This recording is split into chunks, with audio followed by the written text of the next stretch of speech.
ओडिशा रे मोहन सरकार को पूरिला 2 वर्ष भितर 121 नुआ योजना लागू करा जाइछे। 2027 सुधा सबु गाँ को मौलिक सुविधा मिलिबो। एही 2 वर्ष मध्यरे सरकार अनेक जनकल्याणमूलक योजना और विकासमूलक कार्य करिसंते। सरकारक कार्य को अनेक संतोषजनक मने करुथबा बेले किछि लोकंक आशा और आकांक्षा पूरण होई नथिबा अभियोग रहिछे।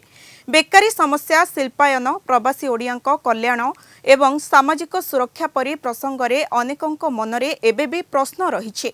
पश्चिमबंग समेत देशर विभिन्न स्थान रे रहुथिबा प्रवासी ओडियांक मनरे मध्य मोहन सरकारक 2 वर्षर कार्यकाल को नै विभिन्न प्रतिक्रिया देखिबाकू मिलुछे। एही प्रसंगरे कोलकाता रे बसबास करुथिबा विशिष्ट ओडिया बुद्धिजीवी, समाजसेवी एवं प्रवासी संगठनर प्रतिनिधिंक सह आलोचना करिसंती Kalinga TV bureau head Pramod Mohanty. BJP नेतृत्वाधीन ओडिशा सरकार यह मध्य 2 वर्ष अतिक्रम करिछि। मुख्यमंत्री मोहन चरण माझी नेतृत्व में परिचालित यह सरकार जो प्रतिश्रुति देइथिला बहु प्रतिश्रुति पूरण करथिया बेले अनेक मरीचिका सदृश रही। तेणु यार ध्वनि प्रतिध्वनि पश्चिमबंग में थिबा प्रवासी ओडियांक मनरे रेखापात करिछि।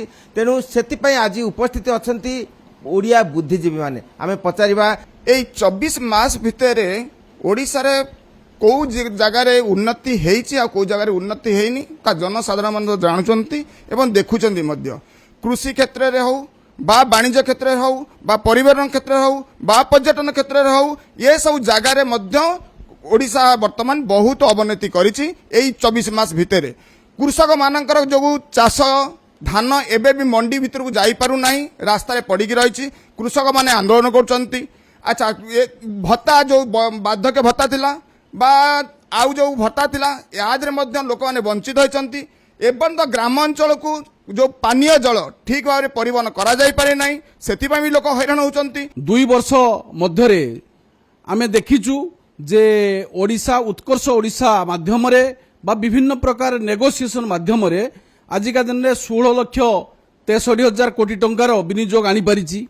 ता भितरे 593टी प्रकल्प साइन होइछि, किंतु आज पर्यंत 2 वर्ष मध्यरे 85टी प्रकल्प ऑलरेडी चालू होइछि, जहार वैल्यू आजिका दिन में 2,04,000 कोटी टंका।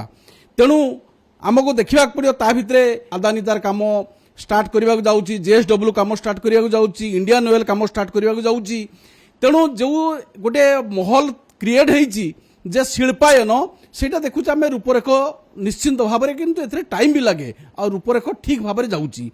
नो डाउट गुड़ाए जिनस से सफल होती बहुमुखी योजना से आनी। जदि आम देखू युवक मानकर जदि आम आलोचना करूँ तो जो हिसाब रे आमर माने इंडस्ट्री आसवा कथा आसूची मार्ट आमर जोटा आमर युवक मानकर तांको जो माने बेरोजगारी से हिसाब रे एपर्यंत आगु को जाई पानी तांको समाधान करियारे मोहन सरकार खूब गोटे बड़ भाव में सफल होना। शुणिले जे बुद्धिजीवी मान ठारू जे पश्चिमबंग में 2 वर्ष ओडिशा सरकार 2 वर्ष यह मध्य परिपूर्ण करछंती। बहु आशा पूरण होइछि एवं आगकू से आशा करती जे समृद्ध ओडिशा गठन पाई जो प्रतिश्रुति देइथिले ता परिपूर्ण हेबो। तेबे एही 2 वर्ष जदि प्रगतिर भित्ति हुए ताले आगामी दिन में निश्चिंत तार स्थिति बजाय रखिबो एवं पश्चिमबंग में थिबा ओडिया भाषाभाषी माने उपकृत हेबा सहित ओडिशा समृद्धशाली हेबारे आ विलंब हेबो नाही। कोलकाता वीडियो जर्नालिस्ट समर जिसान